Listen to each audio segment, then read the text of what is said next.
Beltre ducks off a tough hop, and the throw is wide down the line, and there we got a tie at second.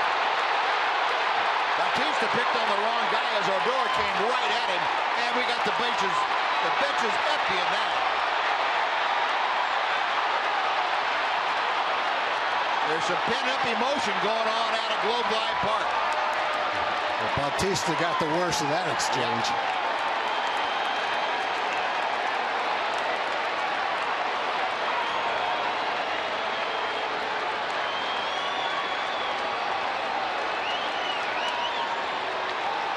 And now DeMarlo Hale getting an explanation. Here's the close-up. Yeah, that's the kind of slide they're trying to eliminate. Yep. And I think Odor, you saw Odor dropping down. Rudin said, nope. Whoa. I think Bautista got all he could handle with that. Odor's now 2 for 5 today. As he crossed home plate the first time around. And of course, a pitch comes in at him, and Archer's going to be warned. Archer apparently has a problem with it. And David Bell saying, well, why warn him? And here comes everybody who wants to talk about it. These two teams have played each other quite a bit here in the early going, and it's feisty. And Puig is going after it now. He's throwing some arms around just when you thought it had quelled. Well, Puig got his arms up. Well, I think Puig and Cervelli were kind of jawing at each other as everybody was leaving. There's Trevor Williams in the middle. Well, Trevor doesn't look very happy either. Maybe he's the one that's saying something. I'm going to take an army to hold him back.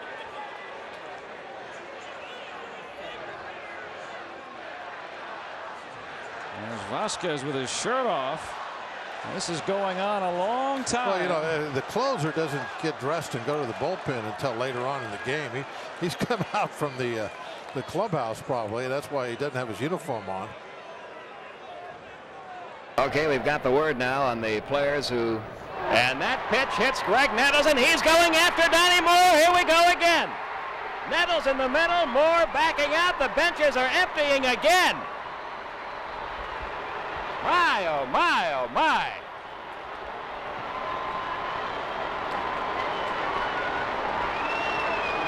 The Goose is involved.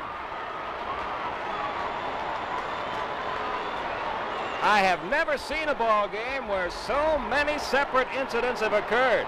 Now here come the guys who were thrown out earlier for the Padres coming back out. Here's who was thrown out during the last melee, along with pitcher Craig Lefferts and acting manager Jack Kroll. From San Diego, Bobby Brown was thrown out. Goose Gossage going after Donnie Moore. They're heading toward the Braves dugout again. Here goes Greg Nettles after Moore, and he was really tackled in front of that Braves dugout.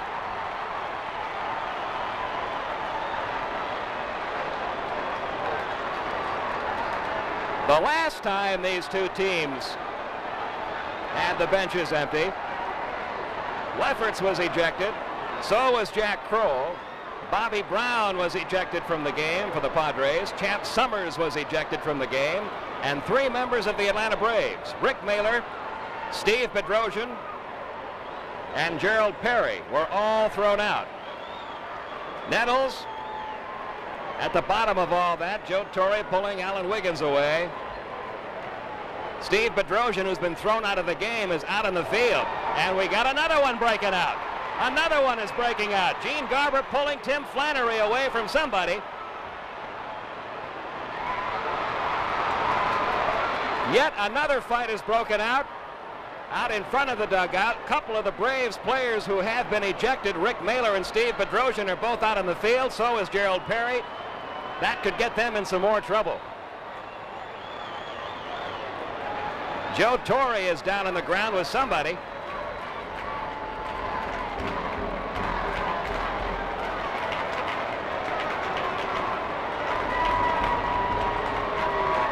You saw Rick Mailer a moment ago. Bedrosian and Perry are both also out there. They've all been thrown out of the game. Eddie Haas walking Gerald Perry back to the dugout now, trying to get him off the field, because you've got suspension possibilities now. When players have been ejected from the game, and they come back out in the field, they face possible suspensions.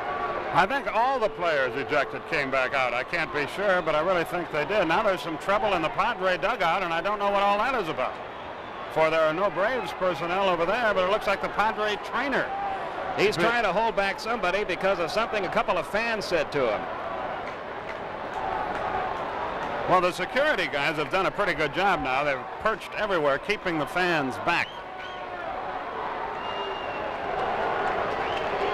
That looks like Craig Lefferts in the Padre dugout without the shirt.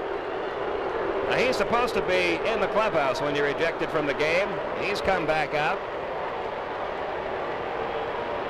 This almost makes that Cubs-Mets series look like the Little League. Now Moore will be thrown out, I assume, and Torrey will be thrown out. And in a 5-1 game, you put the leadoff man on first base is the other thing you've done in the 9th inning. That's Ed Whitson. He was the first guy to go during all this, way back in the 4th inning. A fan has just thrown something into the Padre dugout. That's got their players upset again. The security guards are going after someone.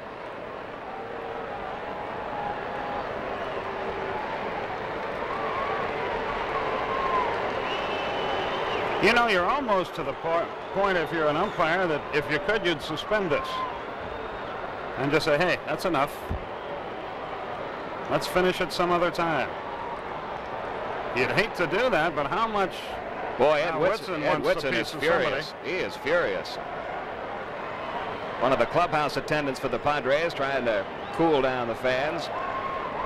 Whitson was ejected from the game back in the 4th inning. Look at those eyes. This keeps on. It's a matter of time before either a coach or somebody has a heart attack or somebody gets seriously hurt.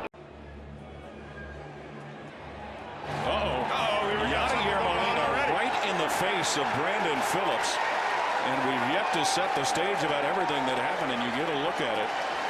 For those who may not have known, Brandon Phillips last night to both Jim Day and Hal McCoy made some comments about the Cardinals, saying he hates the Cardinals, and used some less than family language in his descriptions. And as soon as Brandon got to the plate, Yadier Molina got in his face. Now there's Roland and Molina, former teammates. This series has been void of bad blood probably until the end of the night last night. And there's Dusty Baker and Tony La Russa. They've had their issues with one another over the years. Well, I'm really stunned that a war of words would actually cause the benches to empty before they get going in the bottom of the 1st inning. Obviously, some discourse between Yadier Molina and Brandon Phillips sparked the whole thing. We won't know until after a game exactly what was said. Now Scott Rowland is getting into it. And now it is turning ugly. And it's with Chris Carpenter. And Carpenter's the one down there chirping.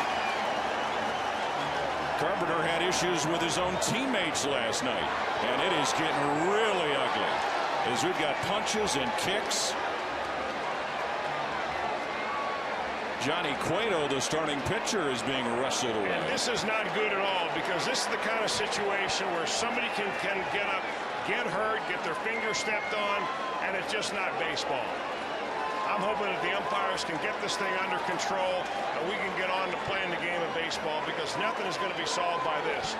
But I will tell you one thing, that there is not a lot of love between these two ball clubs, despite the fact that a lot of players on each team have played for the other team before. Now there's going to be some ejections, and we're going to find out who. And without question, some suspensions and fines to follow as well. Well, Pena reaching on the error by the third baseman Gloss. And now Chan-Ho Park with one on and one out shows bunt, and he drops it again down beautifully. Belcher will field and tag him out. Second time that Park has moved the runner, and now some shoving, and a fight breaks out between Belcher and Park. And Park kicks Belcher. And both benches will empty. Well, you have to believe that Belcher said something to Park, who had knocked down Randy Velarde twice in a game already. And it didn't take long for Belcher and Park to square off. Oh, on first look, it looked like Tim Belcher applied the tag to Chan Ho Park and kind of put his arms around him to prevent any kind of a collision in the base path there. Perhaps Park misunderstood. I'm not quite sure, but it didn't take long to get started there.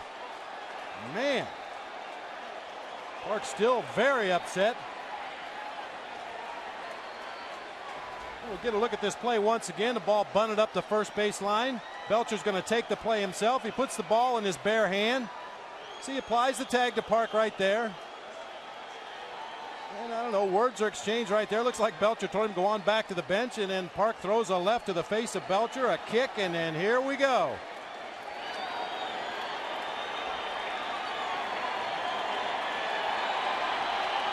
The tag was applied. Everything looked cool up to that point. Then an elbow to the stomach by Park, a push, an elbow to the face by Park, a kick to the ribs. Belcher on top, and here we go.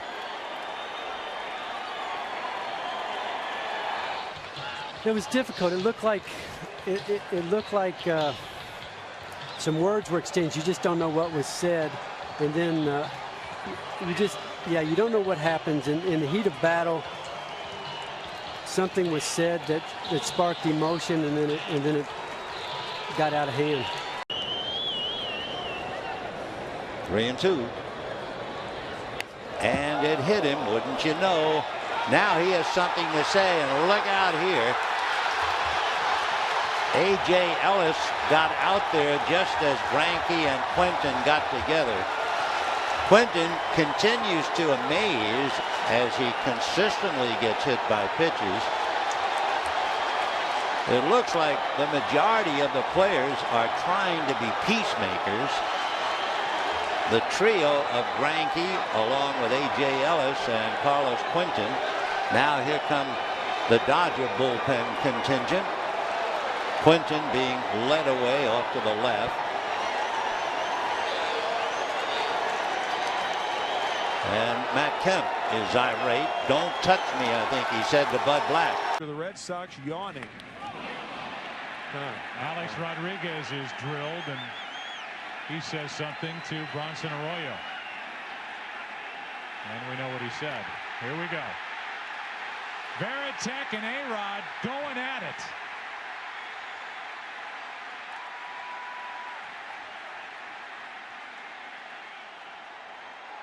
Schilling is right in the middle of it. Now another fight off to the side. Millar is in it. Nixon is in it. Down to the right.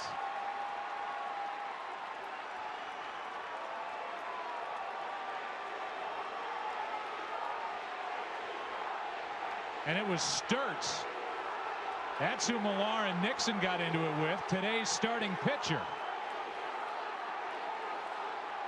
It's going to take forever to get this thing straightened out. Now Sturtz, the starting pitcher, and obviously both benches will be worn, the manager and the pitcher. Doing the pitching for the Tigers. He's the fourth Tiger pitcher. Oh, did he hit him? He did. Look out! Campaneris threw the bat, as you could see, right over the head. I'll tell you what, they're having a little trouble keeping Billy Martin away from him.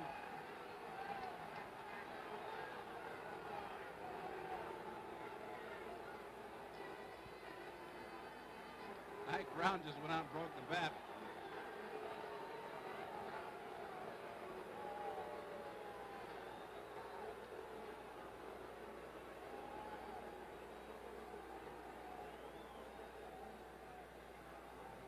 Well, excitement aplenty. You know, that's the umpire's holding Billy Martin. He's trying to get to Campaneris, and it's unusual. There was not a punch thrown. Everybody went out, and the umpires put a sort of a DMZ zone. He can foul it back, but it's a good one to look for. Got a fastball and lifts a fly ball into short left field. Pierzynski wanting to know, am I going? He is going. Here comes a throw by Merton. It is a collision at the plate, and Pierzynski not only bangs into Barrett, bangs onto the plate, and here they go. Post-homerun getting into it with Barrett. And now both dugouts empty behind home plate. I mean, there is some hooking going on in the bottom of 2 piles. Pierzynski ran right through Barrett and then slammed his hand on home plate. And Barrett came after him. Post-homerun wound up more involved with Barrett than Pierzynski did. And picked him up. This is the kind of thing that can help each team. The White Sox are already a unit that have proven they're there for each other, and the Cubs, this could really cement them together. You never know how a brawl like that pulls a unit together. Well, without question, this is a good, clean play by Pierzynski. He has to go through the catcher. He's blocking the plate. He takes Barrett out and scores the run. And it's after that what takes place. Barrett took exception to Pierzynski getting up and trying to go through right there. And then he's just going to go ahead and hit him. And Post-homerun right there has his back. The thing that takes place after this, and obviously. Here's Ventura, RBI single in the first. Watch out. Look at this.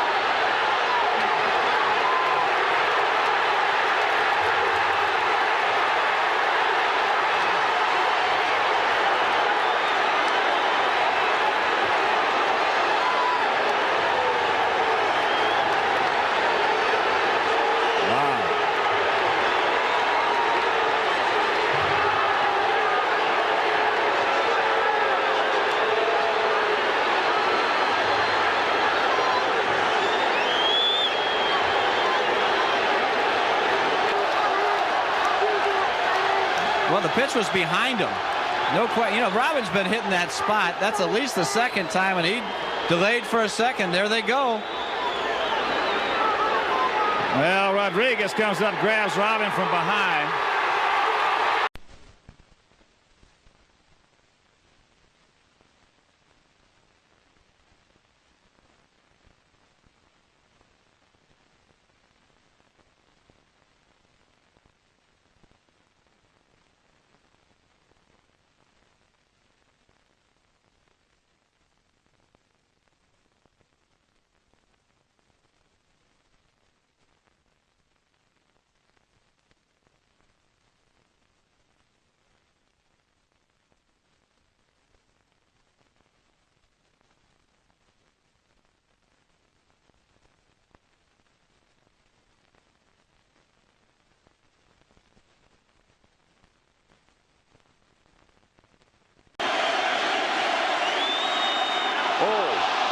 Going to call. Yep, he's gone. Benches are going to empty. That was a frustration pitch on Benitez's point. No need for it. Darren Strawberry's after the man. That was a real cheap shot. Umpires trying to restore a little order. I thought Tino might step out because the crowd wanted a curtain call from Bernie. And Benitez, because of all the frustration. Great line. They're after him. This is getting ugly now. Yeah, you got to break it up. Somebody's going to get hurt.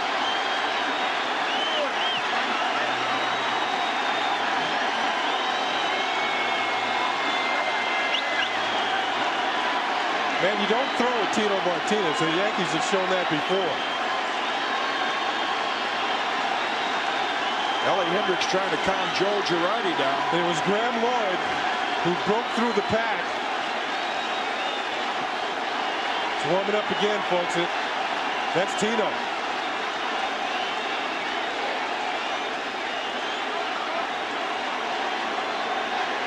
You can see the wiser heads ripped in trying to calm things down, but Tino irate, and I don't blame him. Me neither. I mean, there's one thing about making a hitter move his feet, but when you just blatantly bury one in his back after the guy before you hit a home run, that's a real cheap shot. I mean, Bernie just went around the bases, didn't show anybody up, and the guy To me, when a pitcher does that, it's showing that he has no confidence he can get people out. I know he's frustrated. He gave up the home run. But this is just going to lead to something else in this series, and maybe right now. Somebody's going to get it for the Orioles probably tomorrow.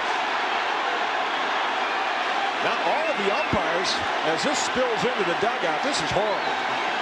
The umpires now are standing out by the foul line because they can't do anything about it. They're just in the dugout. That's where the action is right now. Well, they've got to get some of the veterans in there and break this up. Like Eddie Murray's trying to break things up on this side, but right here, right there, and they're holding Tino back. He wants in the pile. Right down there. I think Tino is signaling that that might not have been the first time Benitez has done that. Murray and Strawberry right there.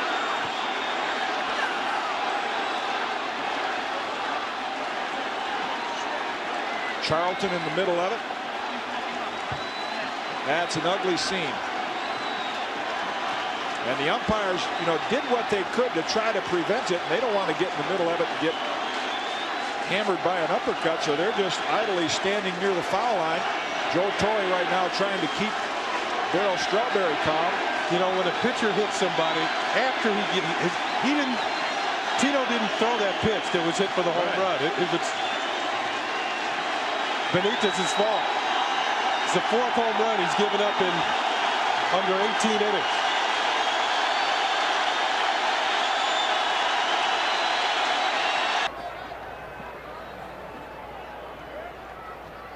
Watch out. Oh, yeah. Now here goes George. Seeley. Oh, boy, I'll tell you one thing. There we go.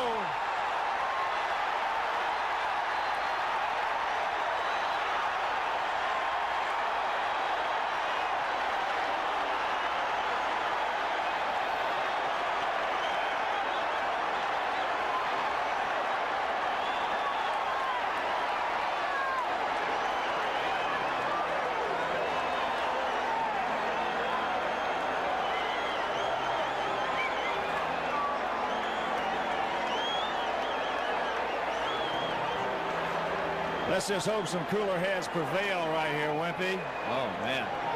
Because we've got a pennant race going on. Now, I'll tell you one thing. As we said, George just won't stand for it. No. There's just no way.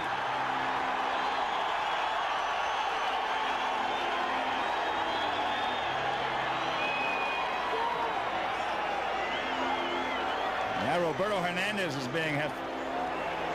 having to be restrained by a couple of White Sox and Red Sox players.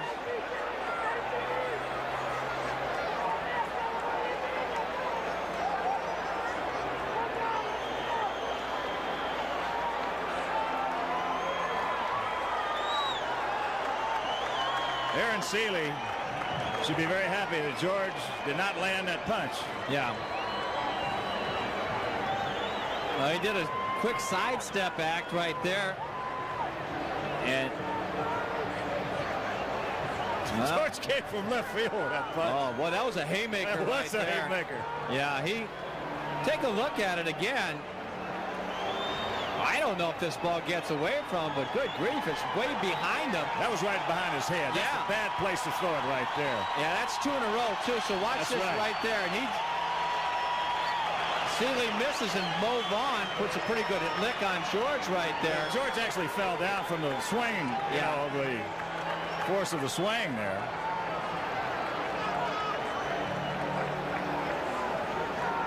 But I'll tell you, that was right behind his head.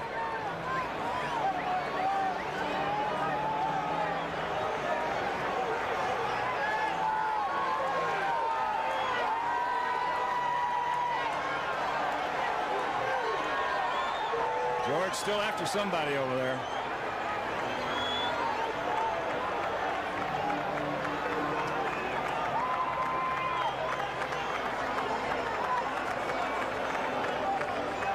Movon did what he had to do. Whoa! History. And Bryce Harper wants a piece of Hunter Strickland. Here they go. Strickland lands a punch. Harper lands a punch. Bench is empty.